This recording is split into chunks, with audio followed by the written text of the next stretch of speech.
ఆటకు ఆట మాటకు మాట ఎందులో అయినా యువరాజ్ సింగ్ స్టైలే వేరు. 2007 టీ20 వరల్డ్ కప్ లో యువరాజ్ తో ఇంగ్లాండ్ ఆటగాడు ఫ్లింటాఫ్ గిల్లి గజ్జాలకు దిగితే ఆ తర్వాత బ్యాట్ తోనే సమాధానమిచ్చాడు.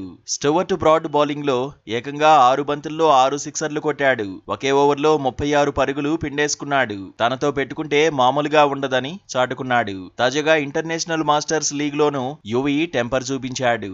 Yuvraj Singh West Indies player Tino best మధ్య జరిగిన వాగ్వాదం హాట్ టాపిక్ అయింది. లీగ్ లోనే హైలైట్ గా నిలిచింది.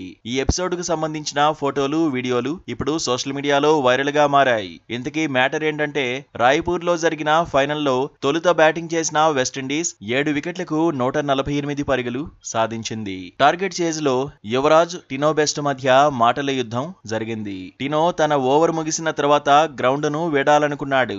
గాయం ఇబ్బంది పెడుతోందనే ఉద్దేశంతోనే వెళ్లిపోవాలని భావించాడు. అయితే ఈ మ్యాటర్ ను అంపైర్ దృష్టికి యువరాజ్ సింగ్ తీసుకువెళ్లాడు. దీంతో టినో బెస్ట్ ను అంపైర్ పిలిపించాడు. మైదానం బయటకు వెళ్లకుండా చూశాడు. యువరాజ్ కారణంగానే తాను బయటకు వెళ్లలేకపోయానని టినో బెస్ట్ భావించాడు. యువీతో వాగ్వాదానికి దిగాడు. ఇద్దరూ సై అంటే సై అన్నారు. గ్రౌండ్ లోనే హీట్ పెంచేశారు. దీంతో అంబటి రాయుడు, బ్రియాన్ లారా ఎంట్రీ ఇచ్చారు.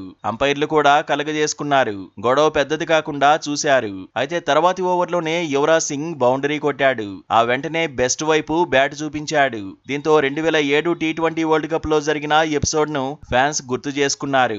యువీ టెంపర్ ను చూసి అందరూ ఆశ్చర్యపోయారు. ఆటకు దూరమై చాలా కాలమే అయినా దూకుడు తగ్గలేదని మాట్లాడుకున్నారు. ఈ మ్యాచ్ లో తెలుగు క్రికెటర్ అంబటి రాయుడు విధ్వంసం సృష్టించాడు. బ్యాట్ తో అదరగొట్టేశాడు. 50 బంతుల్లో 9 ఫోర్లు 3 సిక్స్లతో 74 పరుగులు సాధించాడు. సచిన్ 18 బంతుల్లో 25 పరుగులు కొట్టాడు. ఇందులో 2 ఫోర్లు 1 సిక్స్ ఉంది. యువరాజ్ సింగ్ 11 బంతుల్లో 13 పరుగులతో నాటౌట్ గా నిలిచాడు. స్టూవర్ట్ బిన్నీ 9 బంతుల్లో 16 పరుగులతో నాటౌట్ గా ఉన్నాడు. 6 వికెట్ల తేడాతో ఇండియా మాస్టర్స్ జట్టు విజయం సాధించింది. మొత్తంగా సచిన్ కెప్టెన్సీలో భారత జట్టు చెలరేగి ఆడింది.